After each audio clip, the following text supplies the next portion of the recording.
அவரு மருதராஜ் எப்படி இருக்கிறார், சீனிவாசன் எப்படி இருக்கார், விஸ்வநாதன் எப்படி உங்களுக்கு எல்லாரும் தெரியும். நான் புதுசா கதை சொல்ல வேண்டியதில்லை. எல்லோரும் புரட்சி தலைவர் எம்ஜிஆர் தேவா, அம்மாவின் ஆசியா, எடப்பாடியார் அன்பால் இன்றைக்கு வளமாக எந்த கொலையும் கிடையாது. 3 பேருக்கு போட்டு மக்களுக்கு கதை வேற. நாங்க தானே பதவியில் இருக்கோம். எங்களுக்கு என்ன கொடுமை. என் மகன் விஜய் கட்சிக்கு போறாருன்னா நான் தடுக்கலன்னா நான் ஆம்பளையா? நானு எதுக்கு வேட்டி, எதுக்கு சட்டை, மீச எதுக்கு, என்னக்கடா நாடகம்? எல்லாத்தையும் கேளுங்க. நேரம் வரல, அதனால பேசாம ஒரு ஆப்பர்ச்சுனிட்டி பெரிய சந்தர்ப்பத்தை எடப்பாடி தம்பி ராஜேந்திரன் மருதராஜுடைய தம்பி ஆண் மகன் எங்களோட இன்னைக்கு வந்து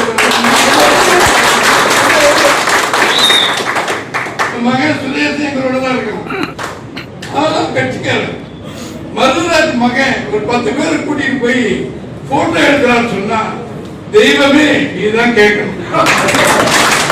என்ன பார்த்தா செஞ்சோட்டு கடன் 73 இருந்து வளர்ந்து ஒரு மேயர் ஆகி ஒரு மனுஷனாகி இந்த நாட்டுல வாரிய தலைவர் கொடுத்து எல்லாமே பண்ணி இறைவன் ஆகியிருக்கிற அம்மாவும் தலைவர் காலத்தான் வந்திருக்காரு. நாங்கெல்லாம் மரியாதை சோறையில கூட மன்னத்திற்கு கூட பேசாத ஒரு படத்தை போட்டு ஒரு நத்தாயா படத்தை போட்டு போய் நேரா போய் சொன்னார். வீட்டுல வேற யாரும் அனுப்பல. நேற்று ராத்திரி சொன்னியாப்பா மருதராஜுக்கு போய் நேற்று வீட்டுல சுட்டுவாரு வரேன் அப்படின்னு சொன்னாங்க. நீங்க தயவு செஞ்சு அவருக்கு சொல்லுங்க. உப்பிட்ட வீட்டுக்கு தானே நினைக்கூடாதுன்னு சொல்லுவாங்க. நாம வளரணும், நம்ம குடும்பம் வளரணும்னா இந்த கட்சிக்கு விசுவாசம் இருந்தாதான்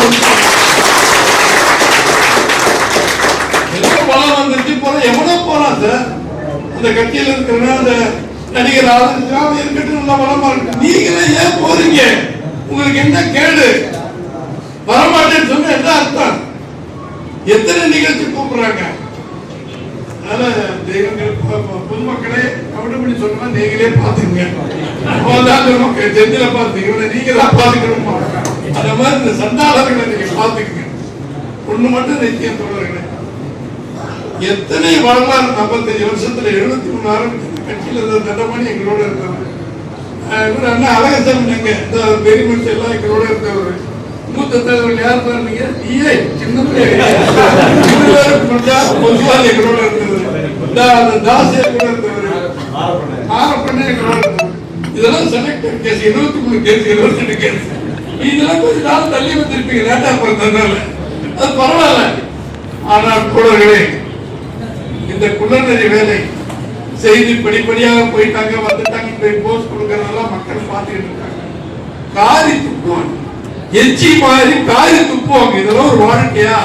இப்படி எல்லாம் வாழணுமா அப்படின்னு எங்களுடைய கேள்வி இந்த பொதுமக்கள் கேள்வி. எனவே தோழர்களே, இந்த கட்சியை காட்டி கொடுத்து வெளியே சென்றவர்கள் வாழ தகுதியற்றவர்கள் என்பதை எப்படி இருந்தாலும் தர்மப்படி நம்முடைய எடப்பாடியார் அவர்கள் எல்லார் படத்தையும் முறைப்படி கொடுங்க, எல்லார் பேரையும் போடுங்க. அவர் சொன்னதை 2 பேர் சொன்னாங்க. அதன்படி போட சொல்லி போய் நீயே அடப்ப எவனே அனுப்பாத போடுங்க பண்ணியிருக்கன்னு சொன்னா இந்த துரோகத்துக்கு நீங்க சாத்தியம் இருக்கிற நம்ம தான் மேல் பதில் சொல்லணும். அதை பார்த்துக்கலாம். கடவுள் இருக்கார். இவங்க ராஜினாமா பண்ணி மறுபடியும் தேர்தல் நிக்கட்டும். அவர் தேர்தல் வரட்டும். அவங்க எல்லாம் பார்த்துக்கிட்டோம். அதை இறைவன் இருக்க நம்ம எல்லாரும் பார்த்துக்கலாம். அது ஒரு சூழ்நிலை எப்படி வருது. தேர்தல் வரப்போறது இல்லைன்னு நினைக்கிறேன். ஏன்னா சட்டப்படி அனுமதிக்க மாட்டான். எலெக்ஷன் தம்பி அனுமதிக்க மாட்டான். 2 மாதத்துக்கு 1 மாதத்துக்கு கோடியில் வாங்கிட்டு போய் தேர்தல் நடத்த வாங்கி என்ன நாடா காடாங்கிற மாதிரி போகும். இன்னொன்று அருமை தம்பி அருமையான சொன்னார். கரூர்ல போய் 41 பேருக்கு இதை கொடுத்திருக்காரு, உதவி பண்ணி கொடுத்திருக்காரு. மகிழ்ச்சி. அவருக்கு என்ன குறை, என்ன பிரச்சனை? 800 கோடி 1000 கோடி 10,000 கோடி வச்சிருக்கிறாங்க நடிகரை. அப்ப அவரு முதல்ல எல்லாத்துக்கும் பணம் கொடுத்தாரு. இப்ப இது கொடுக்கணும்னா மறுபடியும் நான் அன்னைக்கு போக முடியல, கரூர்ல போய் எல்லாத்துக்கும் சொந்த செலவில் பணம் கொடுக்கணும், எல்லாரும் வாயார பாராட்டுவோம். ஊராவுக்கு கையே என் பொட்டாட்டி கையே சொல்லி அரசாங்க பணத்தை எடுத்து கொடுக்குறீங்கன்னா இதெல்லாம் வாழ்க்கையா, வாழ வேண்டிய முறையா, இதெல்லாம் தேவையா, இதெல்லாம் வாழலாமா? என்ன கேடு? ஒண்ணுமே இல்லைன்னு சொல்லும் போது அரசாங்கத்தை வந்து கொடுங்க. எல்லா வசதியும், எல்லா படிப்பும், எல்லா கோடிகளும் இருக்கு.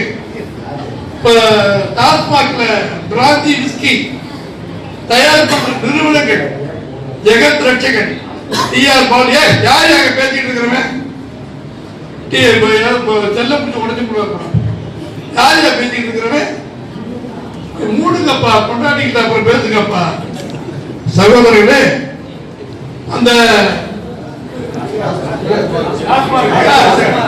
ஜெகத் ரட்சகன், டிஆர் பாலு, நம்ம சசிகலா அம்மா, இந்த மாதிரி ஆட்கள் எல்லாம் மது உற்பத்தி தயார் பண்றாங்க. அவங்க எல்லாம் நேரம் ஐயா வணக்கம் சொல்றாங்க. முதலமைச்சரானவர் சொன்னதுக்கு பின்னால எங்களுக்கு விலையை கூட்டி கொடுங்க, பாட்டுக்கு உடல் பண்ணுங்க அப்படின்றாங்க. சரின்னு சொல்றாரு. 3ஆம் நாள் 2000 கோடி போயிருக்குன்னு பேப்பர்ல வந்திருக்கு. ஐயா நான் சொல்றேன்னு கேட்டு போடுறாங்க. 2000 கோடி கொடுத்திருக்காங்க சொல்லி தினகரன் பத்திரிகை எல்லாத்துலயும் வந்திருக்கு, எல்லா பத்திரிகையும் வந்திருக்கு. இது உண்மையாக இருந்தால் லஞ்சம் வாங்க மாட்டோம், லஞ்சம் வாங்க விட மாட்டோம் பேசுற நம்முடைய தாவேக கட்சி முதலாளி திரு விஜய் அவர்கள் தயவு செஞ்சு அதை நிரூபிக்கும். அது நீங்க இப்படி இது ஒரு வெளியே தெரியாது, லஞ்சமே வாங்குறது இல்லைன்றாங்க. நம்ம ஊர் பத்திரப்பதிவு ஆபீஸ் இருக்கு இல்லைங்களா, பத்திரப்பதிவு ஆபீஸ்ல அன்னைக்கு ஒரு குடும்பம் வர்றாங்க. எங்க வீட்டு பஞ்சாயத்து பிள்ளைக்கு சொத்தை நான் எழுதி கொடுக்கணும், அங்க போனா அது சொத்தைன்னு சொல்றாங்க. நிறைய பணங்களை எதிர்பார்ப்பாங்க, இதே கொடுத்துட்டு போங்கப்பா அப்படின்னு. நேராக வாங்க மாட்டேங்கிறாங்க. நீ கேள், பத்திரம் எழுதுறாங்களா ஒரு 10 பேர், அவங்க கையில முடி, அவன் தான் தூதுவரா இருப்பாங்க. அதே மாதிரி பிடிச்சாரு, 65,000 ரூபாய் வாங்கிட்டு எழுதி முடிச்சுட்டாங்க. நம்பிக்கலாம் நம்ம ஊர் பத்திரம் சத்தியம் உண்மை பிள்ளைகள் மீது ஆணை. ஏன் இதை சொல்றேன்னா, நடிக்கிறாங்க எல்லாம் லஞ்சம் வாங்க மாட்டோம். இப்ப எல்லாத்துக்கும் சைலா வாங்குறாங்க, பிஏ இவங்களுக்கு லாபம் வாங்கி முதல்ல நேரம் மந்திரிகிட்ட கொடுத்தாங்க, கரெக்டா கொடுக்கணும். இப்ப இந்த மாதிரி பண்ணிட்டாங்க இல்லையா? அதனால எல்லா இடத்திலும் லஞ்சம் தலைவிரி தாடுகிறது. நாடகம் சீக்கிரம் வெளியே வரும். ஒவ்வொருத்தரும் பாதிக்கும் போதுதான் சொல்லுவாங்க, நீங்க அந்த வேலைக்கு போய் தாசில்தார் ஆகிருக்கு, மற்ற இடங்களுக்கெல்லாம் போகும்போது உண்மையை வெளியே வரும். அதனால இது யோக்கியமான ஆட்சின்னு சொல்லி வெளியே நடிக்கிறார் முதலமைச்சர். அது தவறு, நம்பாதீங்க. நம்ம யாருமே எங்கேயும் போல, நம்ம குடும்பங்கள்லாம் அப்படியே தான் இருக்கு. நம்ம பிள்ளைய பேரம் பேச்சு சொன்னாங்கன்னு ஓட்டு போட்டாங்க, நாசமா போச்சு. இனி மறுபடியும் எழ வேண்டும். உள்ளாட்சி தேர்தல் வருது, நீங்க எல்லாரும் கவுன்சிலர், சேர்மன், பஞ்சாயத்து தலைவர் அத்தனையும் நீங்க ஆகணும். அதுக்கு உங்களை ரெடி பண்ணிக்க. பணம் கொடுக்காம நாங்கள் புரட்சி செஞ்சோம் அப்படின்னு விஜய் பேசுறாரு. அது புரட்சி உண்மையானால் அதே பணம் கொடுக்காம நம்மளும் ஓட்டு கேட்போம். என்னதான் நடக்குதுன்னு பார்ப்போம். ஏன்னா இது ஒரு பெரிய ஏமாற்று வேலையா இருக்கும். திமுக கழகம் நம்ம 2 கட்சி தான், 4 கட்சி எதிர்கட்சி வந்துகிட்டே இருக்கும். நம்முடைய தமிழ்நாட்டில் திடீர்னு ஊடால இவங்க பாயிறாங்கன்னு சொன்னா மக்கள் நம்பிக்கை யாரும் தெரிய போட்டது இவ்வளவு விதியாகி போயிருக்கு. அதனால நீ நம்ம எச்சரிக்கையா இருக்கணும். நமக்கு ஓட்டு போடுற மக்களுக்கு வீடுகளா பாருங்க, நீங்க என்ன செய்யணுமோ அதை பார்த்து செஞ்சு வெற்றி எடுக்கிற வேலையை பார்க்கணும். அதுக்கு தான் முக்கியமா அந்த நிகழ்ச்சி. தொழிற்சங்கத்தை வளர்க்கறது அவங்க கடமை. இந்த சாக்க வச்சுக்கிட்டு கட்சியை வளர்க்க வேண்டியது எங்களுடைய கடமை. காரணம் வேணும், திடீர்னு கூட்டம் போட்டு வாங்க போனா என்னதுக்கு கூப்பிட்டீங்கன்னா போட்டாவில சாப்பிட. அதனால இது நம்ம எடப்பாடியோட செய்திகளை உங்களுக்கு சொல்லணும். இன்னைக்கு நீங்க தயவு செஞ்சு சிந்திக்கணும். எவ்வளவு ஆன்மீகமாக ஆண்மையாக கட்சியை எடப்பாடியை நடத்துறாரு. உதாரணம், எல்லாரும் போயிடாங்க, எங்களுக்கு மறுபடியும் மாவட்ட செயலாளர் கொடுக்கின்ற, அதை நீங்க சொல்லாதீங்க. மன்னிப்பு கேட்டீங்க, கொடுத்துட்டேன், மறுபடியும் வாங்க, என்ன உங்களுக்கு பதவி நியாயமா அதை போடுவேன். எல்லோருக்கும் இவருக்கு நம்ம நத்தையாவுக்கு துணை பொதுச் செயலாளர், நம்ம இவருக்கு வேலுமணிக்கு துணை பொதுச் செயலாளர், மற்றவங்களுக்கு அமைப்பு செயலாளர். இதெல்லாம் வேலை, ரோட்ல போடுற வேலை. அது அமைப்பு செயலாளர்னா எவ்வளவு பெரிய வேலை, கட்சியில முக்கியமான பதவி. அது எங்களுக்கு வேணாம்னு சொல்றாருன்னா காலம் தான் பதில் சொல்லணும். அப்படி தர்மத்தின் தலைவனாக நம்முடைய எடப்பாடியார் நடந்துகிட்டு இருக்காரு. இப்ப கூட்டத்துக்கு அதெல்லாம் வரலைங்களே, உங்களுக்கு பேப்பர்ல எல்லாம் அறிக்கை கொடுத்துட்டாங்களே, நாங்க வர மாதிரி இல்லைன்னு சொல்றாங்களே, மறுபடியும் பேருங்களா படமெல்லாம் போட சொல்றீங்கன்னா நான் பொதுச்செயலாளர் நான் சொல்றதை கேளுங்க, போடுங்க. சரிங்கன்னு போட்டோம். நீதிபதி நீங்க இருக்கீங்க பாக்குறீங்க, வரல தீர்ப்பு ஐயா எழுதுவார் பொதுச்செயலாளர். பார்ப்போம் ஒவ்வொரு மாவட்டமா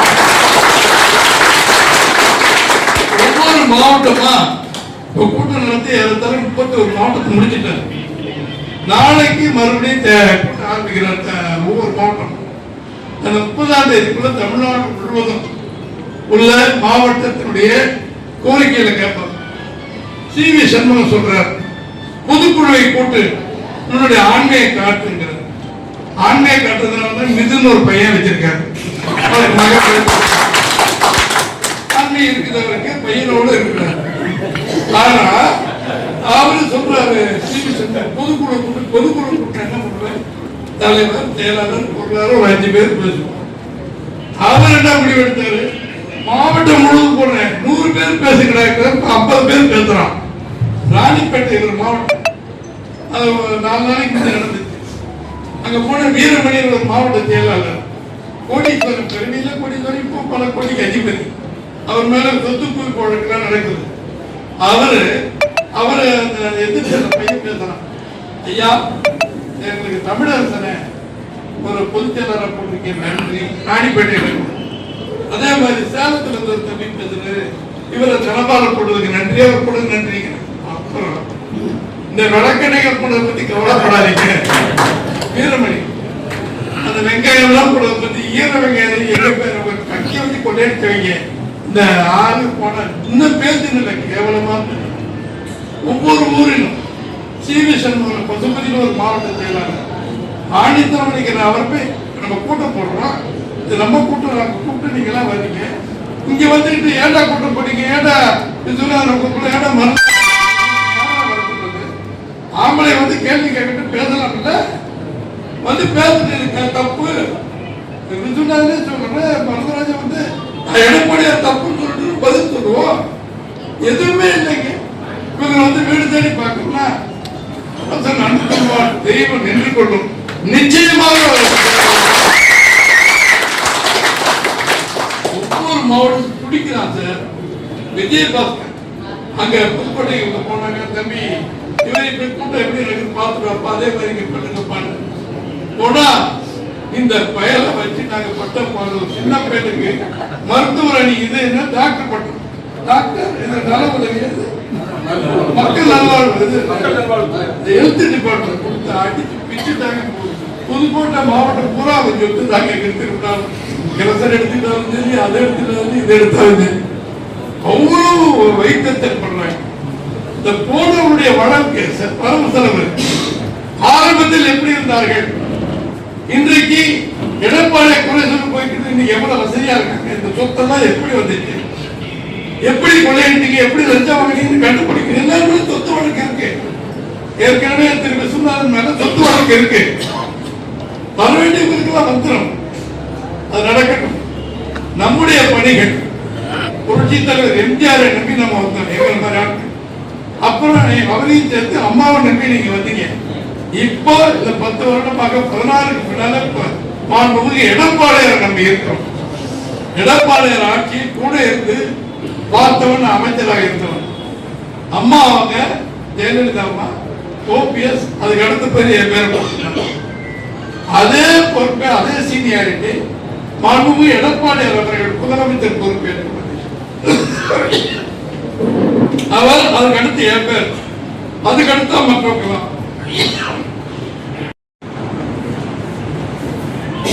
எதுக்கு சொல்றேன்னா, அம்மா கொடுத்த மரியாதை அப்படியே எங்களுக்கு கொடுத்த உத்தமன் மாண்புமிகு எடப்பாடியார் அவர்கள்.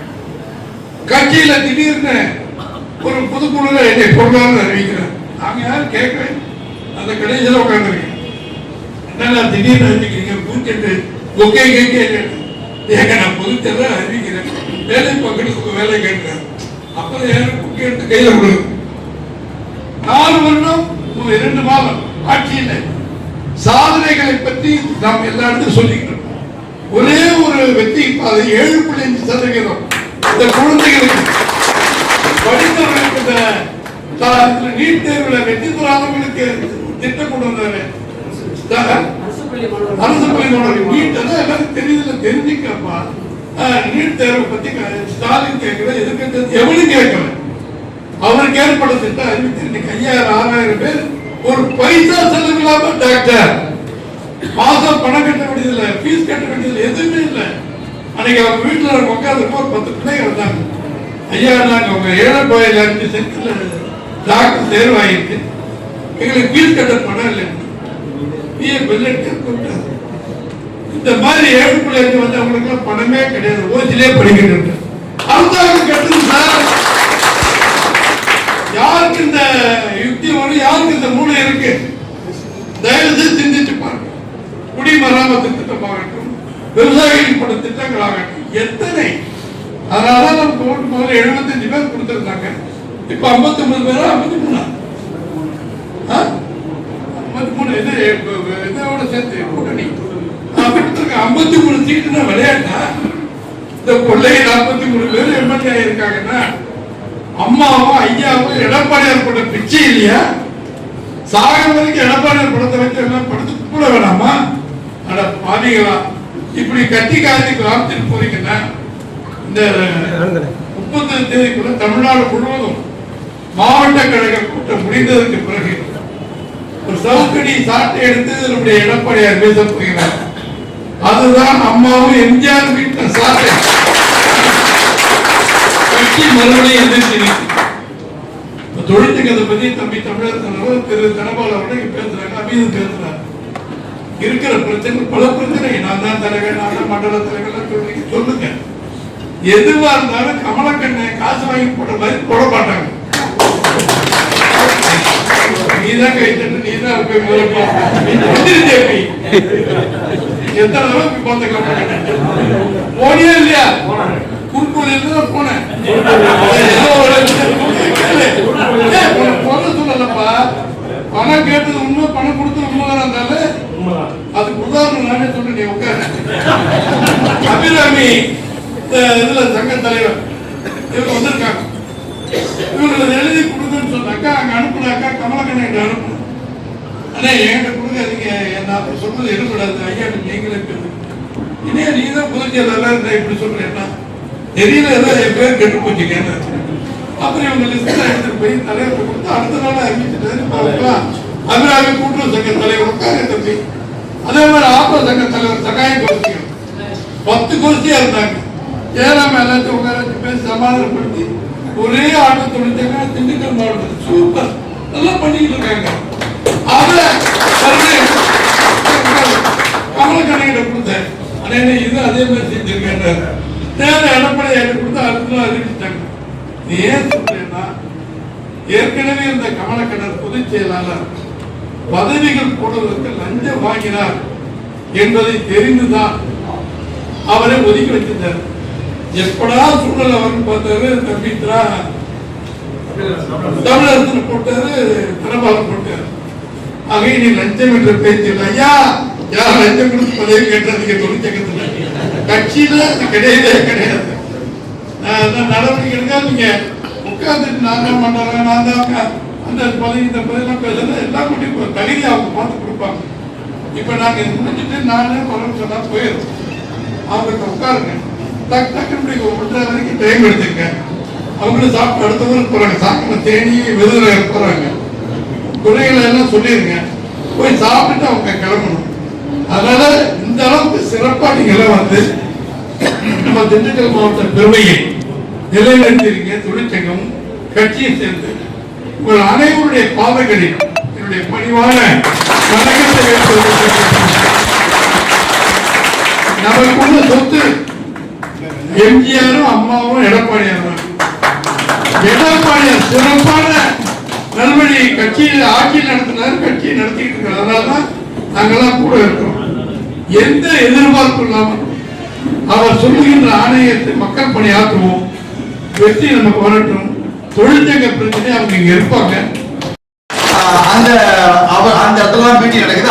அப்பவே ஏதோ பெரிய பிரச்சனை எல்லாம் எங்களை சொன்னதா உங்களை சொன்னாங்களா? கூட்டு வந்தது பல தலைவர்கள் தானே.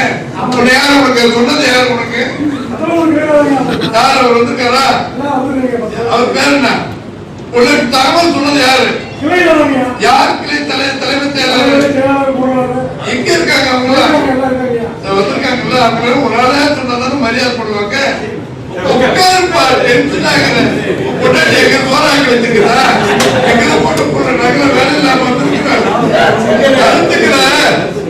அதிகாரம் பண்ணாரு.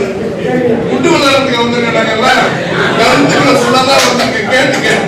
சந்தேகம் வந்தா மைக்கு மட்டும் நீ பேசிக்க. சரியா? குழப்பம் பண்ணாதுப்பா. உன் கூட உன் மனைவி எப்படி வாழுதுன்னு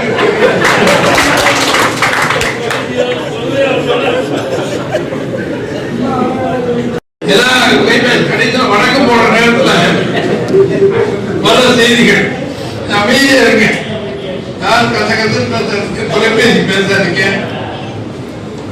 நம்முடைய அன்பான அழைப்பை ஏற்று அருமை மாநில பொதுச் செயலாளர் அருமை தம்பி தமிழரசன் அவர்களும், அருமை தம்பி தனபால் அவர்களும், அருமை தம்பி அப்துல் அமீத் அவர்களை சிறப்புரையாற்றினார். ஒவ்வொருத்தரும் 1.5 மணி நேரம் 2 மணி நேரம் பேசக்கூடிய தொழிற்சங்கத்தை பற்றி அந்த மகேந்திர இவர் நம்ம தனபால் அவர்கள் ஏறத்தாழ பொதுச் செயலாளர் வயசு 73 வயசு இருக்கின்ற எடப்பாடியார் வயசு இருக்கு. இவரு நம்ம ஐயா ராகவனுக்கு 68 மாப்பிள்ள உங்களுக்கு இவங்க 2 பேரும் எடப்பாடியார் ஜோடி. எனக்கு ஜோடி இருந்தாங்க. அதனால ஒன்றும் பிரச்சனை இல்லை. என்னத்துக்கு சொல்றேன்னா, இந்த ஒரு சூழ்நிலையில ஒரே கல்லில் 2 மாங்காய் ஒவ்வொரு மாவட்டமாக அனுப்பி கட்சியுடைய நிலை எப்படி இருக்கிறது, கழக தோழர்கள் எப்படி ஆர்வமாக இருக்கிறார்கள், பல பேர் அங்க போனா இங்க போனா டெய்லி செய்தி போடுறாங்களே, திண்டுக்கல் மாவட்டத்தில் எப்படி இருக்காங்க அப்படின்னு ஒரு தகவலை ரகசியமாக தெரிஞ்சுக்கிறதுக்கு தூதுவர்களாகவும், இன்னொரு பக்கம் தொழிற்சங்கத்தை வளர்ப்பதற்குரிய தூணாக ஒரே கல்லில் 2 மாங்காய். ஐயப்பா வந்துருக்கியா? சரி சரிப்பா, இருந்து உனக்கு வேண்டியது அப்புறம் பேசிக்கலாம். அருமை தோழர்களே, அருமையாக நம்முடைய சகோதரர் மரியாதைக்குரிய பொருளாளர் அமீத் அவர்கள் ஆரம்பித்தார். தம்பி தனபால் அவர்கள் அவருக்குரிய பணியிலே பாடலாம் பாடினார். எனக்கு அதிசயமா போச்சு. சக்கரவர்த்தி திருமகள் வந்து 60 வருஷம். அதுல என்எஸ் கிருஷ்ணன் புரட்சி தலைவர் பாட்டு பாடி பார்த்தாங்க. உலகத்திலே பயங்கரமான ஆயுதம் எதுன்னு கேட்கிறாரு எம்ஜிஆர். என்ன கத்தி கோடாலின்னு சொல்றாரு. அதுக்கு அவர் பதில் சொல்றது என்ன சொல்றாரு? தறிகிட்டு போன நய வச்சுக்கிட்டு நாக்குத்தான் அதுன்னு கருணாநிதி அன்னைக்கு சொன்னார். அன்னைக்கு கருணாநிதி வரல, காங்கிரஸ் அவங்க நாக்க சொன்னார். அதே நேரத்தில் இன்னொரு கேள்வி கேட்பார், புகையும் நெருப்பு இல்லாமல் எரிவது இது. எம்ஜிஆர் எதுக்கு சொல்லி கேட்பார், புகையும் நெருப்புல வருது, என்னையா நீ பாட்டு கேட்கிற, நீயே சொல்லியா பாரு. நம்ம என்ன சொல்ல எம்ஜிஆர் சார், வசித்து வாழும் ஏழைகளின் வயிறு காரணம். நீங்க தொழிற்சங்க தலைவர்கள் எல்லாம் உட்கார்ந்துருக்கீங்களே, வசித்து வாழ்வதை பத்தி கம்யூனிஸ்ட் சிந்தனையை பட்டுக்கோட்டு கல்யாண சுந்தரம் எழுதிய பாட்டை புரட்சி தலைவர் எம்ஜிஆர் எப்படி சொல்லியிருக்காரு பாருங்க. அதை இன்னைக்கு தம்பி தனபால் அவர்கள் அருமையாக எடுத்துக்கிறார்கள். அதே போல அருமை தம்பி தமிழரசன் அவர்கள் நம்முடைய 73 தேர்தல் முடிந்த உடனே அது என்ன படம், நேற்று இன்று நாளையில என்ன படம் பண்ணீங்க தம்பி? நான் படித்தேன் காஞ்சியிலே நேற்று, நான் உனக்கு சொல்லட்டுமா தேதி இன்றைக்கு சொல்லி தெருவெல்லாம் கூட்டுவார். அதுல இடைவேளை போது மாயத்தவர் வெற்றி மாயும் வெற்றியும் வரும். அது 73 வந்த படம். 2 பேரும் அவ்வளவு திறமையான ஆள் பாருங்க. அது குஞ்சி வந்து கூட சக்கரவர்த்தியை சொல்றாங்க, இவர் 73 வந்து படத்தை சொல்றாரு. எல்லாமே மக்களுக்கு உணர்வு ஊட்டிய புரட்சி தலைவர் எம்ஜிஆர் செய்தி நீங்க புரிஞ்சுக்கணும். எங்கேயுமே யாரும் சாதாரண ஆளுங்க வரம்பு பதவிக்கு வரலைக்கு 2 பேர் உதாரணம். திரு தமிழரசன் அவருடைய தந்தையார் மரியாதைக்குரிய திரு ராகவானந்த ஐயா அவர்கள் இந்த தொழிற்சங்கத்துக்கு ஒரு பிதாமகன் சொன்னால் பொய்யான வார்த்தை கிடையாது. புரட்சி தலைவர் அன்னைக்கு மக்களிடம் பேசி நடித்து ஒரு 50 வருடமாக திரைப்படங்களிலே தன்னுடைய செயலை நன்மைகளை மக்களுக்கு பெண்களுக்கு தொண்டாற்றுகிறவர்கள் ஒரு நல்லவர் வல்லவர் என்று பெயர் எடுத்திருக்கிற அந்த புரட்சி தலைவர் கட்சி ஆரம்பிக்கின்ற பொழுது 73 தொழிற்சங்கம் அதிகமா வரல. அப்ப நம்முடைய அறிஞர் அண்ணா அவர்கள் 69 அவர் சிகிச்சைக்காக அமெரிக்கா போறார். விமான நிலையத்தில் ஒரு ஆங்கில புத்தகத்தை எடுத்து அதில் ஒரு அட்டை எடுத்து புரட்சி தலைவர் எம்ஜிஆர் கொடுக்கிறார். தம்பி தமிழரசர் சொன்னார் இல்லையா, பேனர் சுத்தியல் அட்ஜஸ்டபிள் இதெல்லாம் டைட் பண்ணிக்கலாம். அத வங்கி சார் கேட்டுக்கிறேன். அதனால அப்படி அட்டையை கொடுக்குறார். பத்திரமா வச்சுக்கிற தம்பி ராமச்சந்திரன் உனக்கு உதவுன்னு சொல்றார். நாம எதிர்பாராதமாக அண்ணா இறந்துட்டார். அப்புறம் 69 குள்ளநெறி வேஷம் போட்டு எம்ஜிஆர் போட்ட பிச்சையில இந்த நாட்டுக்கு முதலமைச்சர் வந்தவர் கருணாநிதி, உங்களுக்கு தெரியும். அதுக்கு பின்னால 70 இருந்து 72 73 வரைக்கும் எங்கு பார்த்தாலும் லஞ்சம் கொள்ளை. அதை முதலில் கேட்டவர் புரட்சி தலைவர் எம்ஜிஆர். அது உங்களுக்கு தெரியும். நம்ம ஊர்ல திடீர்னு அன்னைக்கு தேர்தல் வந்துச்சு.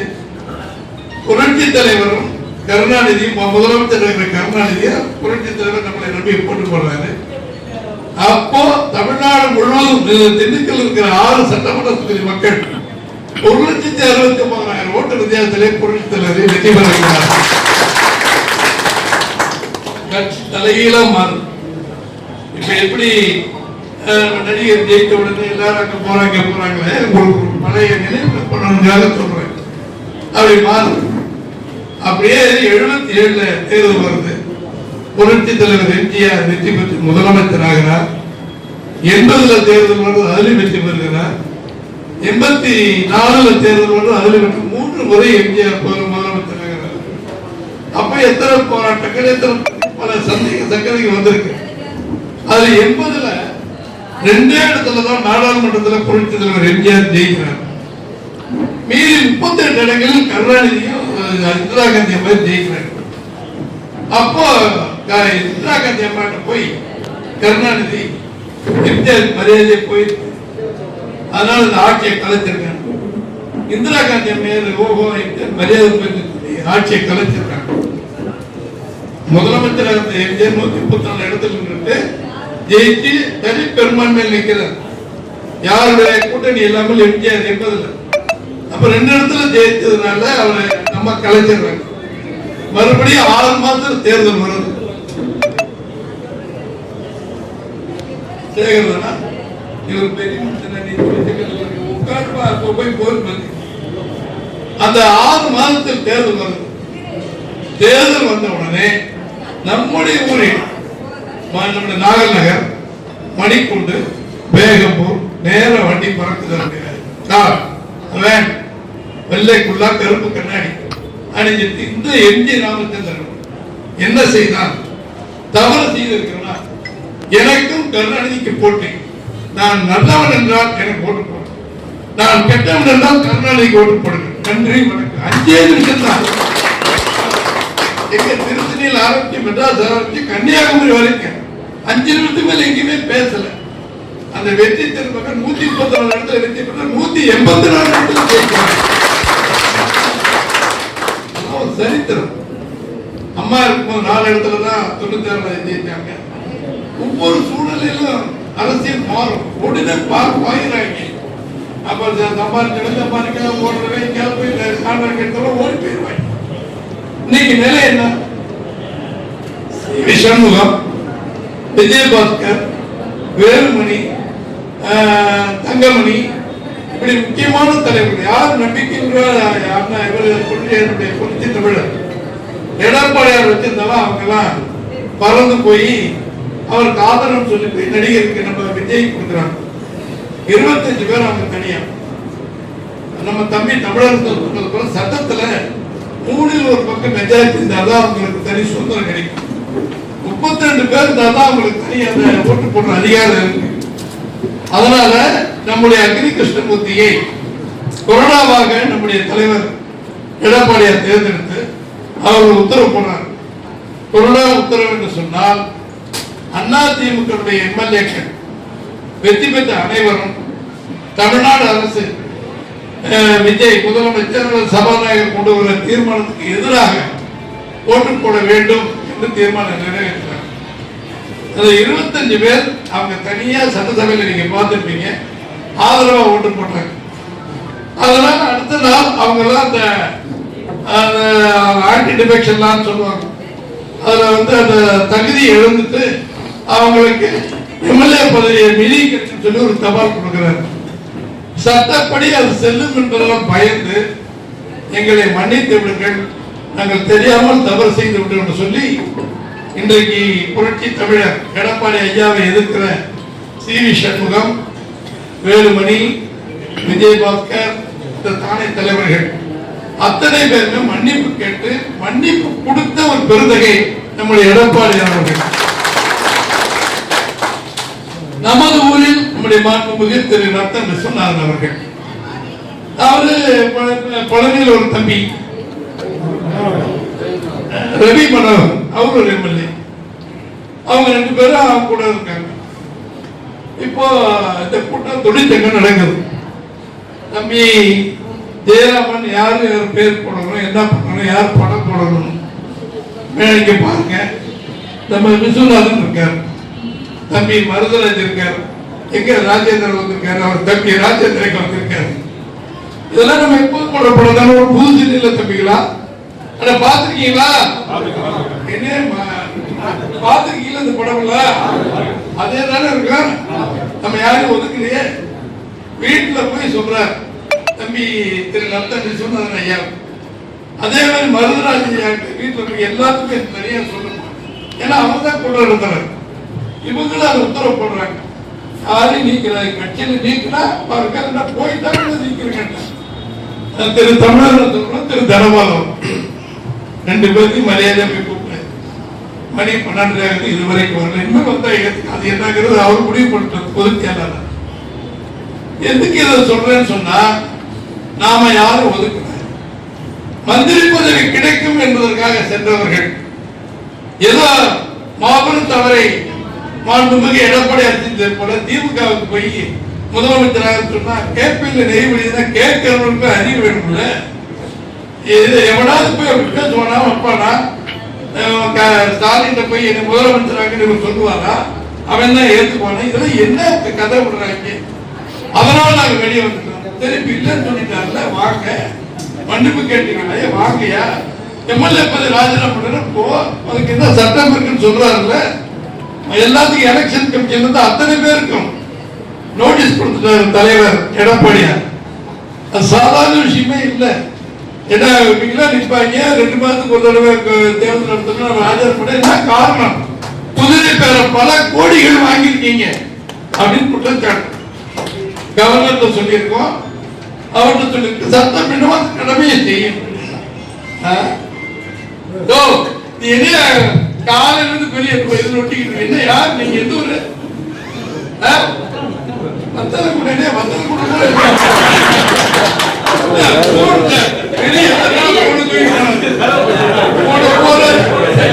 காலையில ஏதாவது இருக்காங்க. வயசு என்ன இல்லையா? பேச வையா பெரிய இந்தியா சைலண்ட் கூடிய 3 தடவை வெளியே போயிட்டாரு. இப்போ வந்து என்ன ஒரு எதிர்பார்க்க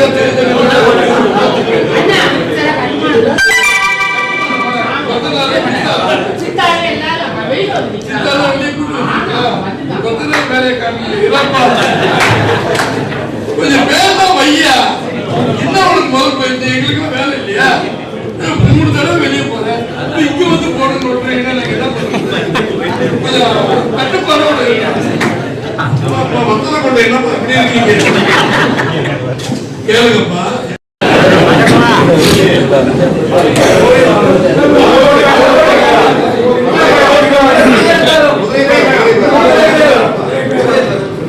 என்ன பண்ணி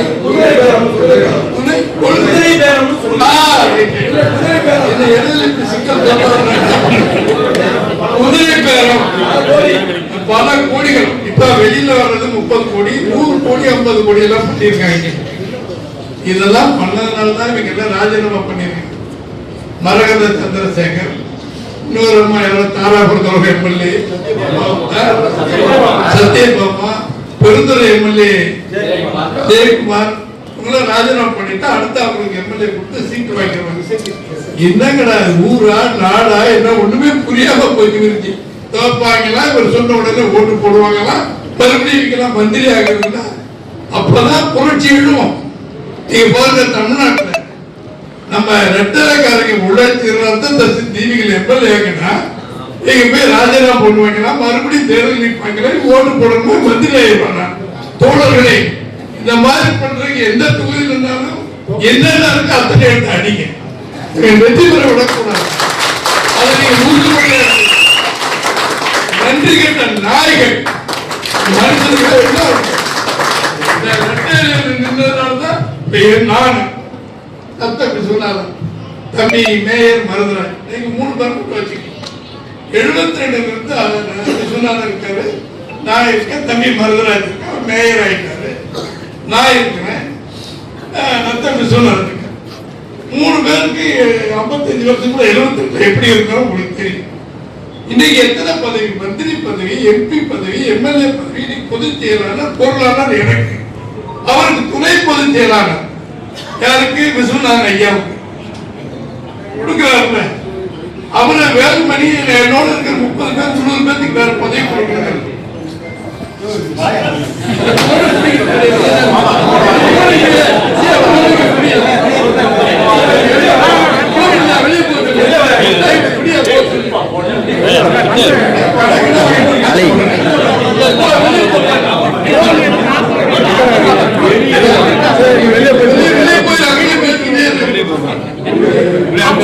சித்தா மரம் சொல்ல போல இருக்கு, மணிக்கு வாழ் இருப்பாரு போல இருக்கு, வேலைக்கு உடனே நானு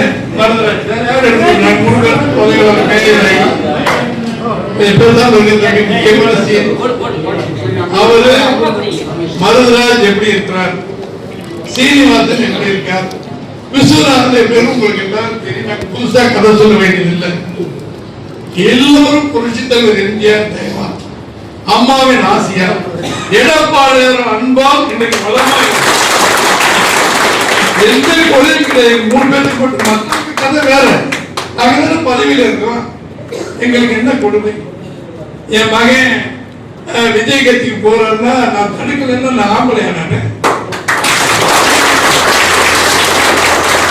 எதுக்கு வேட்டி, எதுக்கு சட்டை, மீசை எதுக்கு, என்னங்கடா நாடகம் எல்லாத்தையும் கேளுங்க. நேரம் வரல, அதனால பேசாம ஒரு ஆப்பர்ச்சுனிட்டி பெரிய சந்தர்ப்பத்தை எடப்பாடி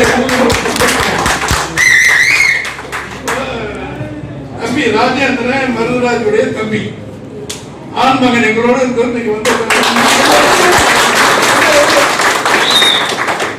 மகன் சுரேஷ் எங்களோட தான் இருக்கணும். அதெல்லாம் கட்சிக்காரன். மருதராஜ் மகன் ஒரு 10 பேரை கூட்டிட்டு போய் போட்டோ எடுக்கிறான்னு சொன்னா தெய்வமே நீதான் கேட்கணும். என்ன பார்த்தா செஞ்சோட்டு கடல் 73 இருந்து இப்படியே வளர்ந்து ஒரு மேயர் ஆகி ஒரு மனுஷனாகி இந்த நாட்டுல வாரிய தலைவர் கொடுத்து எல்லாமே பண்ணி இறைவன் ஆகியிருக்க அம்மாவும் தலைவர் தான் வந்திருக்காரு. நாங்கெல்லாம் மரியாதை சோறையில கூட மண்ணை தின்னுட்டு கூட பேசாம ஒரு படத்தை போட்டு ஒரு நத்தாயா படத்தை போட்டு போய் நேரா போய் சொன்னார். வீட்டுல வேற யாரும் அனுப்பல. நேற்று ராத்திரி சொன்னியாப்பா மருவராஜுக்குன்னு போய் நேற்று வீட்டுல சொல்லிட்டு வரேன் அப்படின்னு சொன்னாங்க. நீங்க தயவு செஞ்சு அவருக்கு சொல்லுங்க. உப்பிட்ட வீட்டுக்கு உண்டை தானே நினைக்கூடாதுன்னு சொல்லுவாங்க. நாம வளரணும், நம்ம குடும்பம் வளரணும்னா இந்த கட்சிக்கு விசுவாசம் இருந்தாதான் பலம் வந்துருச்சு. போற எவனோ போறான் சார், அந்த கட்சியில இருக்கிற அந்த நடிகர் ஆதரவு இருக்கட்டும், நல்லா வளமா இருக்கு. நீங்களே ஏன் போறீங்க? உங்களுக்கு என்ன கேடு? வரமாட்டேன்னு சொன்ன என்ன அர்த்தம்? எத்தனை நிகழ்ச்சி கூப்பிடுறாங்க? அதனால பொதுமக்களே கவனப்படி சொல்லணும், நீங்களே பாத்துக்கங்க. செந்தில பாத்துக்க, நீங்க தான் பாத்துக்கணும். அந்த மாதிரி இந்த சண்டாளர்களை நீங்க பாத்துக்கங்க. ஒண்ணு மட்டும் நிச்சயம் தோழர்களே, எத்தனை வரலாறு 45 வருஷத்துல 73 ஆரம்பிச்சு கட்சியில் இருந்த தண்டமணி எங்களோட இருந்தவர். இவர் அண்ணா அழகசாமி நாங்க இந்த பெரிய மனுஷன் எல்லாம் எங்களோட இருந்தவர். மூத்த தலைவர்கள் யார் பாருங்க, சின்ன பொதுவாக எங்களோட இருந்தவர், தாசியா கூட இருந்தவர், ஆரப்பண்ணே எங்களோட இருந்தவர். இதெல்லாம் செலக்டட் கேஸ், 23 கேஸ், 22 கேஸ். இதெல்லாம் கொஞ்ச நாள் தள்ளி வந்திருப்பீங்க, லேட்டா பிறந்ததுனால அது பரவாயில்ல. ஆனால் தோழர்களே, இந்த குளநெறி வேலை செய்தி படிப்படியாக போயிட்டாங்க, வந்துட்டாங்க. போய் போஸ்ட் கொடுக்கறதெல்லாம் மக்கள் பார்த்துக்கிட்டு இருக்காங்க. காரி துப்புவாங்க, எச்சி மாதிரி காரி துப்புவாங்க. இதெல்லாம் ஒரு வாழ்க்கையா? இப்படி எல்லாம் வாழணுமா அப்படின்னு எங்களுடைய கேள்வி இந்த பொதுமக்கள் கேள்வி. எனவே தோழர்களே, இந்த கட்சியை காட்டி கொடுத்து வெளியே சென்றவர்கள் வாழ தகுதியற்றவர்கள் என்பதை எப்படி இருந்தாலும் தர்மப்படி நம்முடைய எடப்பாடியார் அவர்கள் எல்லார் படத்தையும் முறைப்படி கொடுங்க, எல்லார் பேரையும் போடுங்க. அவர் சொன்னதை 2 பேர் சொன்னாங்க, அதன்படி போட சொல்லி போய் நீயே அடப்ப எவனே அனுப்பாத போகல பண்ணிருக்கன்னு சொன்னா இந்த துரோகத்துக்கு நீங்க சாட்சியாக இருக்கிற நம்ம தான் மேல் பதில் சொல்லணும். அதை பார்த்துக்கலாம். கடவுள் இருக்கார். இவங்க ராஜினாமா பண்ணி மறுபடியும் தேர்தல் நிக்கட்டும், அவர் தேர்தல் வரட்டும், அவங்க எல்லாம் பார்த்துக்கிட்டோம். அதை இறைவன் இருக்க நம்ம எல்லாரும் பார்த்துக்கலாம். அது ஒரு சூழ்நிலை எப்படி வருது, தேர்தல் வரப்போறது இல்லைன்னு நினைக்கிறேன். ஏன்னா சட்டப்படி அனுமதிக்க மாட்டான் எலெக்ஷன் தம்பி, அனுமதிக்க மாட்டான். 2 மாதத்துக்கு 1 மாதத்துக்கு கொடியில் வாங்கிட்டு போய் தேர்தல் நடத்த வாங்கி என்ன நாடா காடாங்கிற மாதிரி போகும். இன்னொன்று அருமை தம்பி அருமையான சொன்னார், கரூர்ல போய் 41 பேருக்கு இதை கொடுத்திருக்காரு, உதவி பண்ணி கொடுத்திருக்காரு. மகிழ்ச்சி. அவருக்கு என்ன குறை, என்ன பிரச்சனை? 800 கோடி 1000 கோடி 10,000 கோடி வச்சிருக்கிறாங்க நினைக்கிறேன். அப்ப அவரு முதல்ல எல்லாத்துக்கும் பணம் கொடுத்தாரு. இப்ப இது கொடுக்கணும்னா மறுபடியும் நான் அன்னைக்கு போக முடியல, கரூர்ல போய் எல்லாத்துக்கும் சொந்த செலவில் பணம் கொடுக்கணும். எல்லாரும் வாயார பாராட்டுவோம். ஊராவுக்கு கையே என் பொட்டாட்டி கையே சொல்லி அரசாங்க பணத்தை எடுத்து கொடுக்குறீங்கன்னா இதெல்லாம் வாழ்க்கையா? வாழ வேண்டிய முறையா? இதெல்லாம் தேவையா? இதெல்லாம் வாழலாமா? என்ன கேடு? ஒண்ணுமே இல்லைன்னு சொல்லும் போது அரசாங்கத்திலிருந்து கொடுங்க. எல்லா வசதியும், எல்லா படிப்பு, எல்லா கோடிகளும் உங்களுக்கு இருக்கு. இப்ப டாஸ்மாக்ல பிராந்தி விஸ்கி தயார் பண்ற நிறுவனங்கள், ஜெகத் ரட்சகன், டிஆர் பால், யார் யாங்க பேசிட்டு இருக்கிறவன் செல்ல பிடிச்சி உடச்சு கொடுக்க யார் யா பேசிட்டு இருக்கிறவன்? மூடுங்கப்பா, கொண்டாடிக்கிட்ட அப்புறம் பேசுங்கப்பா. சகோதரர்களே, அந்த ஜெகத் ரட்சகன், டிஆர் பாலு, நம்ம சசிகலாமா, இந்த மாதிரி ஆட்கள் எல்லாம் மது உற்பத்தி தயார் பண்றாங்க. அவங்க எல்லாம் நேரம் ஐயா வணக்கம் சொல்றாங்க. முதலமைச்சரானவர் சொன்னதுக்கு பின்னால எங்களுக்கு விலையை கூட்டி கொடுங்க, பாட்டுக்கு உடல் பண்ணுங்க அப்படின்றாங்க. சரின்னு சொல்றாரு. 3ஆம் நாள் 2000 கோடி போயிருக்குன்னு பேப்பர்ல வந்திருக்கு. ஐயா நான் சொன்னேன்னு கேட்டு போடுறாங்க. 2000 கோடி கொடுத்துருக்காங்கன்னு சொல்லி தினகரன் பத்திரிகை எல்லாத்துக்கும் வந்திருக்கு, எல்லா பத்திரிகையும் வந்திருக்கு.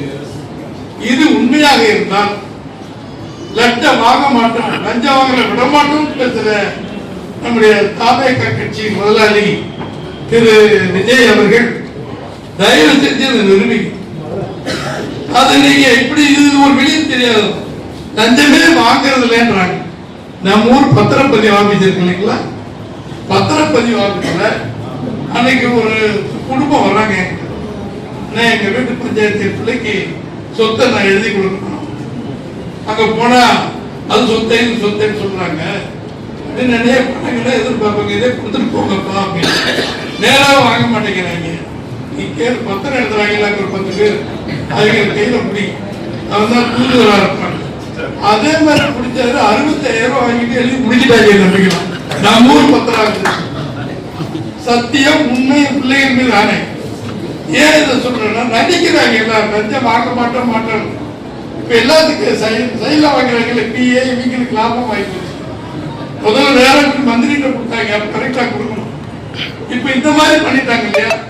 அதனால எல்லா இடத்திலும் லஞ்சம் தலைவிரித்தாடுகிறது. நாடகம் சீக்கிரம் வெளியே வரும். ஒவ்வொருத்தரும் பாதிக்கும் போதுதான் சொல்லுவாங்க, நீங்க அந்த வேலைக்கு போய் தாசில்தார் ஆஃபீஸுக்கு மற்ற இடங்களுக்கெல்லாம் போகும்போது உண்மையை வெளியே வரும். அதனால இது யோக்கியமான ஆட்சின்னு சொல்லி வெளியே நடிக்கிறார் முதலமைச்சர். அது தவறு, நம்பாதீங்க. நம்ம யாருமே எங்கேயும் போல, நம்ம குடும்பங்கள்லாம் அப்படியே தான் இருக்கு. நம்ம பிள்ளைய பேரம் பேச்சு சொன்னாங்கன்னு ஓட்டு போட்டாங்க, நாசமா போச்சு. இனி மறுபடியும் எழ வேண்டும். உள்ளாட்சி தேர்தல் வருது. நீங்க எல்லாரும் கவுன்சிலர், சேர்மன், பஞ்சாயத்து தலைவர் அத்தனையும் நீங்க ஆகணும். அதுக்கு உங்களை ரெடி பண்ணிக்கீங்க. பணம் கொடுக்காம நாங்கள் புரட்சி செஞ்சோம் அப்படின்னு விஜய் பேசுறாரு. அது புரட்சி உண்மையானால் அதே பணம் கொடுக்காம நம்மளும் ஓட்டு கேட்போம். என்னதான் நடக்குதுன்னு பார்ப்போம். ஏன்னா ஒரு பெரிய ஏமாற்று வேலையா இருக்கும். திமுக கழகம் நம்ம 2 கட்சி தான், ஆளு கட்சி எதிர்கட்சி வந்துகிட்டே இருக்கும். நம்முடைய தமிழ்நாட்டில் திடீர்னு ஊடால இவங்க பாயிறாங்கன்னு சொன்னா மக்கள் நம்பிக்கை ஒரு யாரும் தெரியும் போட்டது இவ்வளவு விதியாகி போயிருக்கு. அதனால நீ நம்ம எச்சரிக்கையா இருக்கணும். நமக்கு ஓட்டு போடுற மக்கள் வீடுகளா பாருங்க. நீங்க என்ன செய்யணுமோ அதை பார்த்து செஞ்சு வெற்றி எடுக்கிற வேலையை பார்க்கணும். அதுக்கு தான் முக்கியமா அந்த நிகழ்ச்சி. தொழிற்சங்கத்தை வளர்க்கறது அவங்க கடமை. இந்த சாக்கை வச்சுக்கிட்டு கட்சியை வளர்க்க வேண்டியது எங்களுடைய கடமை. காரணம் வேணும். திடீர்னு கூட்டம் போட்டு வாங்க போனா என்னதுக்கு கூப்பிட்டீங்கன்னா போடாவில தான். அதனால இது நம்ம எடப்பாடியோட செய்திகளை உங்களுக்கு சொல்லணும். இன்னைக்கு நீங்க தயவு செஞ்சு சிந்திக்கணும். எவ்வளவு ஆன்மீகமாக ஆண்மையாக கட்சியை எடப்பாடி நடத்துறாரு. உதாரணம், எல்லாரும் போயிறாங்க, எங்களுக்கு மறுபடியும் மாவட்ட செயலாளர் கொடுக்கின்ற. அதை நீங்க சொல்லாதீங்க. மன்னிப்பு கேட்டீங்க, கொடுத்துட்டேன். மறுபடியும் வாங்க, என்ன உங்களுக்கு பதவி நியாயமா அதை போடுவேன். எல்லோருக்கும் இவருக்கு நம்ம நத்தையாவுக்கு துணை பொதுச் செயலாளர், நம்ம இவருக்கு வேலுமணிக்கு துணை பொதுச் செயலாளர், மற்றவங்களுக்கு அமைப்பு செயலாளர். இதெல்லாம் வேலை ரோட்ல போடுற வேலையாது. அமைப்பு செயலாளர்னா எவ்வளவு பெரிய வேலை, கட்சியில முக்கியமான பதவி. அது எங்களுக்கு வேணாம்னு சொல்றாருன்னா காலம் தான் பதில் சொல்லணும். அப்படி தர்மத்தின் தலைவனாக நம்முடைய எடப்பாடியார் நடந்துட்டு இருக்காரு. இப்ப கூட்டத்துக்கு அதெல்லாம் வரலீங்களே, உங்களுக்கு பேப்பர்ல எல்லாம் அறிக்கை கொடுத்துட்டாங்களே, நாங்க வர மாதிரி இல்லைன்னு சொல்றாங்களே, மறுபடியும் பேருங்களா படமெல்லாம் போட சொல்றீங்கன்னா நான் பொதுச் செயலாளர் நான் சொல்றதை கேளுங்க, போடுங்க. சரிங்கன்னு போட்டோம். நீதிபதி நீங்க இருக்கீங்க பாக்குறீங்க, வரல. தீர்ப்பு ஐயா எழுதுவார் பொதுச் செயலாளர். பார்ப்போம். ஒவ்வொரு மாவட்டமா கூட்டம் நடத்தி 31 மாவட்டத்தை முடிச்சுட்டாரு. நாளைக்கு மறுபடியும் கூட்டம் ஆரம்பிக்கிறார். ஒவ்வொரு மாவட்டம் அந்த 30ஆம் தேதிக்குள்ள தமிழ்நாடு முழுவதும் உள்ள மாவட்டத்தினுடைய கோரிக்கைகளை கேட்பார். சி.வி. சண்முகம் சொல்றார், பொதுக்குழுவை போட்டு உன்னுடைய ஆண்மையை காட்டுங்கிறார். ஆண்மையை காட்டுறதுனால மிதுன்னு ஒரு பையன் வச்சிருக்காரு. ஆண்மை இருக்கிறவருக்கு பையனோடு இருக்கிறார். ஆனா அவரு சொல்றாரு, சி.வி. சண்முகம் பொதுக்குழு கூட்டம் என்ன பண்றாரு, தலைவர் செயலாளர் பொருளாளர் ஒரு 5 பேர் பேசுவோம். அவர் என்ன முடிவு எடுத்தாரு, மாவட்டம் முழுவதும் போடுறேன், 100 பேர் பேசுகிறாங்க, 50 பேர் பேசுறான். ராணிப்பேட்டை ஒரு மாவட்டம், அது 4 நாளைக்கு முன்னாடி நடந்துச்சு. அங்க போன வீரமணி ஒரு மாவட்ட செயலாளர், கோடீஸ்வரன், பெருமையில கோடீஸ்வரன், இப்போ பல கோடிக்கு அதிபதி. அவர் மேல சொத்து குவிப்பு வழக்குலாம் நடக்குது. அவரு எதிர்த்து பையன் பேசுறான், ஐயா எங்களுக்கு தமிழரசனை ஒரு பொதுச் செயலாளரை போட்டிருக்கேன், நன்றி. ராணிப்பேட்டையில் அதே மாதிரி சேலத்தில் இருந்த ஒரு தம்பி பேசுறது, இவரை தனபாலம் போடுறதுக்கு நன்றி, அவர் கூட நன்றி. அப்புறம் இந்த வழக்கடைகள் போடுறதை பத்தி கவலைப்படாதீங்க. வீரமணி அந்த வெங்காயம் எல்லாம் போடுறதை பத்தி ஈர வெங்காயம் எங்க பேர் கட்சி வச்சு கொண்டாடிச்சவங்க. இந்த ஆறு போன இன்னும் பேசுன்னு கேவலமா. ஒவ்வொரு ஊரிலும் சி.வி. சண்முகம் பசுபதியில் ஒரு மாவட்ட செயலாளர் ஆணித்தரம் நினைக்கிற அவர் போய் நம்ம கூட்டம் போடுறோம், இது நம்ம கூட்டம், நாங்கள் கூப்பிட்டு நீங்க எல்லாம் வரீங்க, இங்க வந்துட்டு ஏண்டா கூட்டம் போட்டீங்க, ஏண்டா இது ஏண்டா மருந்து ஆம்பளை வந்து கேள்வி கேட்கிட்டு பேசலாம் இல்ல, வந்து பேசுறது தப்பு சொன்னாலே சொல்றேன். மருதராஜன் வந்து எடப்பாடியார் தப்புன்னு சொல்லிட்டு பதில் சொல்லுவோம். எதுவுமே இல்லைங்க. இவங்க வந்து வீடு தேடி பார்க்கணும்னா நன்கு தெய்வம் நின்று கொள்ளும். நிச்சயமாக ஒவ்வொரு மாவட்டம் பிடிக்கிறான் சார். விஜயபாஸ்கர் அங்க புதுக்கோட்டை போனாங்க, தம்பி இவரை கூட்டம் எப்படி எனக்கு பார்த்துட்டு அதே மாதிரி இங்க பண்ணுங்க பாரு போனா இந்த பயலை வச்சு நாங்க பட்டம் பாடுறோம். சின்ன பையனுக்கு மருத்துவர் அணி இது என்ன டாக்டர் பட்டம், டாக்டர் இது நல உதவி, மக்கள் நல்வாழ்வு, ஹெல்த் டிபார்ட்மெண்ட் கொடுத்து அடிச்சு பிச்சுட்டாங்க. புதுக்கோட்டை மாவட்டம் பூரா அவங்க எடுத்துட்டாங்க. எடுத்துக்கிட்டாலும் கிளசர் எடுத்துக்கிட்டாலும் சரி, அதை எடுத்துட்டாலும் இதை எடுத்தாலும் சரி, அவ்வளவு வைத்தியத்தை பண்றாங்க. இந்த போனவருடைய வழக்கு வரவு செலவு ஆரம்பத்தில் எப்படி இருந்தார்கள், இன்றைக்கு எடப்பாடி குறை சொல்லி போயிட்டு இன்னைக்கு எவ்வளவு வசதியா இருக்காங்க. இந்த சொத்தெல்லாம் எப்படி வந்துச்சு, எப்படி கொள்ளையடிங்க, எப்படி லஞ்சம் வாங்கினீங்கன்னு கண்டுபிடிக்க எல்லாருமே சொத்து வழக்கு இருக்கு. ஏற்கனவே திரு விஸ்வநாதன் மேல சொத்து வழக்கு இருக்கு. வர வேண்டியவர்களுக்கெல்லாம் வந்துடும். அது நடக்கட்டும். நம்முடைய பணிகள் புரட்சி தலைவர் எம்ஜிஆரை நம்பி நம்ம வந்தோம். எங்களை மாதிரி ஆட்கள் அப்புறம் அவரையும் சேர்த்து அம்மாவை நம்பி நீங்க வந்தீங்க. இப்போ இந்த 10 வருடமாக 16க்கு பின்னால மாண்புமிகு எடப்பாடியார் நம்பி இருக்கிறோம். எடப்பாடியார் ஆட்சி கூட இருந்து பார்த்தவன் அமைச்சராக இருந்தவன். அம்மா அவங்க ஜெயலலிதா அம்மா, ஓபிஎஸ், அதுக்கு அடுத்த பெரிய பேர் அதே பொறுப்பை அதே சீனியாரிட்டி மாண்புமிகு எடப்பாடியார் அவர்கள் முதலமைச்சர் பொறுப்பேற்று அவர் அதுக்கு அடுத்து என் பேர், அதுக்கு அடுத்தா மற்றவங்க.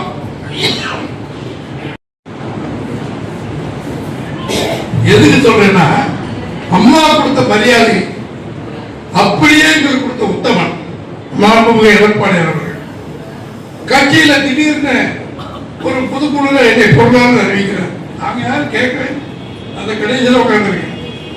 என்னன்னா திடீர்னு அறிவிக்கிறீங்க, பூச்செட்டு ஒக்கே கேட்க ஏங்க நான் பொதுத்தேர்தல அறிவிக்கிறேன், வேலை பக்கத்துக்கு வேலை கேட்கிறேன். அப்புறம் யாரும் குக்கி எடுத்து கையில கொடுங்க. 4 வருடம் 2 மாதம் ஆட்சியில் சாதனைகளை பற்றி நாம் எல்லா இடத்தையும் சொல்லிக்கிறோம். ஒரே ஒரு வெற்றி பாதை 7.5% இந்த குழந்தைகளுக்கு படித்தவர்களுக்கு இந்த நீட் தேர்வில் வெற்றி பெறாதவர்களுக்கு திட்டம் கொண்டு வந்தாரு. அரசு பள்ளி நீட் எல்லாரும் தெரியுதுல, தெரிஞ்சுக்கப்பா. நீட் தேர்வை பத்தி ஸ்டாலின் கேட்கல, எதுக்கு எவனும் கேட்கல. அவருக்கு ஏற்பட திட்டம் அறிவித்து 5000-6000 பேர் ஒரு பைசா செலவில்லாம டாக்டர். மாசம் பணம் கட்ட வேண்டியதில்லை, ஃபீஸ் கட்ட வேண்டியதில்லை, எதுவுமே இல்லை. அன்னைக்கு அவங்க வீட்டுல உட்காந்து 10 பிள்ளைங்க வந்தாங்க. ஐயா நாங்க உங்க 7.5 சென்ட்ல டாக்டர் தேர்வாயிருக்கு, எங்களுக்கு ஃபீஸ் கட்ட பணம் இல்லை. இந்த மாதிரி 7.5 வந்தவங்களுக்கு பணமே கிடையாது, ஓசிலே படிக்கிட்டு அரசாங்கம் கட்டுது சார்.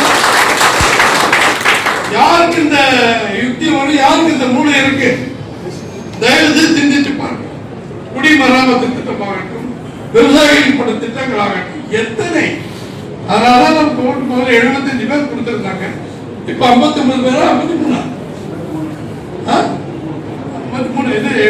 இதோட சேர்த்து கூட்டணி 53 சீட்டுனா விளையாட்டா?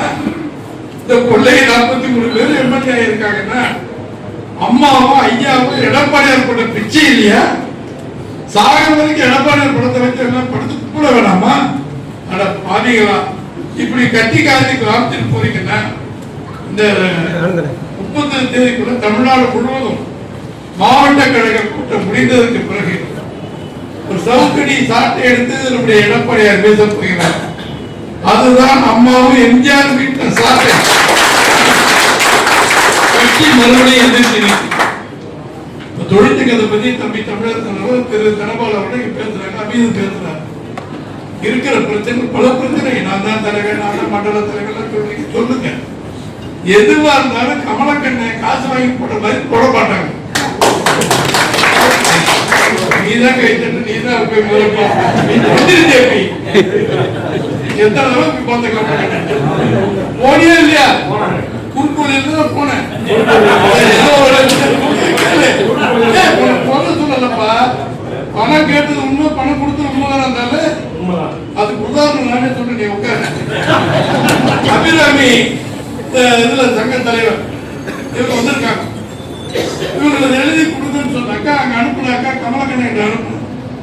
ஆனா என்கிட்ட கொடுக்காதீங்க, நான் சொல்றது எடுக்கூடாது ஐயா, நீங்களே இனியா நீ தான் புதுச்சேரி இப்படி சொல்றேன்னா தெரியல, ஏதாவது என் பேர் கெட்டு போச்சுங்க. அப்புறம் இவங்க லிஸ்ட்ல எடுத்துட்டு போய் தலைவர் கொடுத்து அடுத்த நாள் அறிவிச்சுட்டாரு. அபிராமி கூட்டுறவு சங்க தலைவர் உட்கார தம்பி. அதே மாதிரி ஆப்ப சங்க தலைவர் சகாய கோஷ்டிகள் 10 கோஷ்டியா இருந்தாங்க. ஏழாம எல்லாத்தையும் உட்கார பேசி சமாதானப்படுத்தி ஒரே ஆட்டோ தொழிற்சாங்க திண்டுக்கல் மாவட்டத்தில் சூப்பர் நல்லா பண்ணிக்கிட்டு இருக்காங்க. அதை கமலக்கண்ணிகிட்ட கொடுத்தேன். ஆனா இது அதே மாதிரி செஞ்சிருக்கேன். தேவை எடப்பாடி கொடுத்து அடுத்த நாள் அறிவிச்சிட்டாங்க. நீ ஏன் சொல்றேன்னா ஏற்கனவே இந்த கமலக்கண்ணன் பொதுச் செயலாளர் பதவிகள் போடுவதற்கு லஞ்சம் வாங்கினார் என்பதை தெரிந்துதான் அவரை ஒதுக்கி வச்சிருந்தார். எப்படா சூழல் அவர்னு பார்த்தாரு, தம்பித்ரா தமிழரசு போட்டாரு, தனபாலம் போட்டாரு. ஆக நீ லஞ்சம் என்ற பேச்சு இல்லை. ஐயா யார் லஞ்சம் கொடுத்து பதவி கேட்டதுக்கு தொழிற்சங்கத்தில் கட்சியில கிடையவே கிடையாது. நடவடிக்கை எடுக்காது. நீங்க உட்கார்ந்துட்டு நான் தான் பண்றேன், நான் தான் அந்த பதவி இந்த பதவியெல்லாம் பேசுறது எல்லாம் கூட்டி தகுதி அவங்க பார்த்து கொடுப்பாங்க. இப்ப நாங்க முடிஞ்சுட்டு நானே குரல் சொன்னா போயிடும். அவங்க உட்காருங்க, டக்கு டக்குன்னு ஒன்றரை வரைக்கும் டைம் எடுத்துங்க. அவங்களும் சாப்பிட்டு அடுத்த ஊருக்கு போறாங்க. சாப்பிட தேனி விருதுல போறாங்க. குறைகளை எல்லாம் சொல்லிருங்க, போய் சாப்பிட்டு அவங்க கிளம்பணும். அதனால இந்த அளவுக்கு சிறப்பா நீங்க எல்லாம் வந்து நம்ம திண்டுக்கல் மாவட்ட பெருமையை நிலைநிறுத்திருக்க தொழிற்சங்கம் கட்சியை சேர்ந்து உங்கள் அனைவருடைய பாதங்களில் என்னுடைய பணிவான வணக்கத்தை நமக்குள்ள சொத்து எம்ஜிஆரும் அம்மாவும் எடப்பாடியார். எடப்பாடியார் சிறப்பான நல்வழி கட்சியில் ஆட்சியில் நடத்தினார், கட்சியை நடத்திட்டு இருக்கிறார். அதனாலதான் நாங்கெல்லாம் கூட இருக்கிறோம். எந்த எதிர்பார்ப்பு இல்லாமல் அவர் சொல்லுகின்ற ஆணையத்தை மக்கள் பணி ஆற்றுவோம். வெற்றி நமக்கு வரட்டும். தொழிற்சங்க பிரச்சனை அவங்க இங்க இருப்பாங்க. அந்த இடத்துல மீட்டிங் நடக்குது. அப்பவே ஏதோ பெரிய பிரச்சனை அவர்